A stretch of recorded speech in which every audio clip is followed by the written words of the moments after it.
తేడా batch cinema సమర్పణలో నక్షత్ర ఫిలిం ల్యాబ్స్ పతాకంపై రూపొందుతున్న చిత్రం ఇప్పటికే షూటింగ్ పూర్తి చేసుకుని విడుదలకు సిద్ధంగా ఉందని దర్శక నిర్మాత రామ్ యోగి వెలగపూడి తెలిపారు. శుక్రవారం హైదరాబాద్లోని ప్రసాద్ ల్యాబ్లో ఏర్పాటు చేసిన మీడియా సమావేశంలో ఆయన మాట్లాడారు. శుక్రవారం హైదరాబాద్లోని ప్రసాద్ ల్యాబ్లో ఏర్పాటు చేసిన మీడియా సమావేశంలో దర్శక నిర్మాత రామ్ యోగి వెలగపూడి మాట్లాడుతూ తేడా బ్యాచ్ సినిమా సమర్పణలో నక్షత్ర ఫిలిం ల్యాబ్స్ పతాకంపై రూపొందుతున్న ఈ చిత్రం ఇప్పటికే షూటింగ్ పూర్తి చేసుకుని విడుదలకు సిద్ధంగా ఉందన్నారు. ఈ చిత్రంలో సూర్య శ్రీనివాస్, శివ బొద్దురాజు, జెన్నిఫర్ ఇమానియేలు జంటగా నటిస్తున్నారని అన్నారు. ఇద్దరు స్నేహితుల మధ్య అండర్స్టాండింగ్ నేపథ్యంలో సాగే కథ అని తెలిపారు. సినిమా డిఫరెంట్ అంశాలు, వాణిజ్య విలువలతో క్రైమ్ థ్రిల్లర్గా రూపొందిన అత్యంత ఉత్కంఠంగా సాగుతుందన్నారు. ఈ చిత్రాన్ని హైదరాబాద్, వైజాగ్ పరిసర ప్రాంతాలలో ఈ చిత్రీకరణ జరిపామని, ఆర్టిస్టులందరూ చక్కగా సహకరించారని తెలిపారు.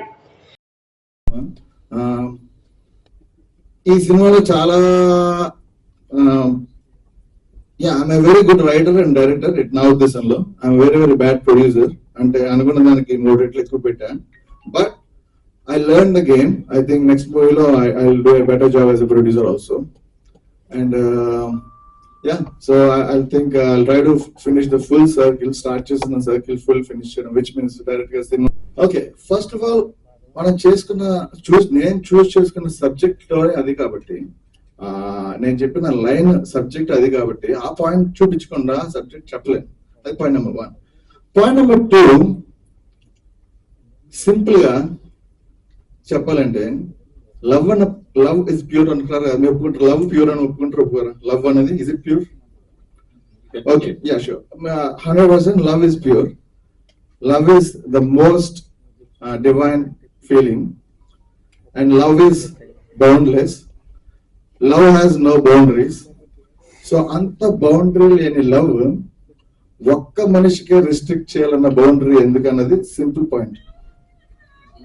మీరు ఆ పాయింట్ చెప్పడం వరకు బాగానే ఉంటుంది, కానీ చూపించిన తీరు కూడా. ఇప్పుడు ఇందాక మిత్రుడు నాగేంద్ర చెప్పాడు, చలంగా తర్వాత ఆ టైప్ ఆఫ్ థింకింగ్ ఉంది అని చెప్పాడు.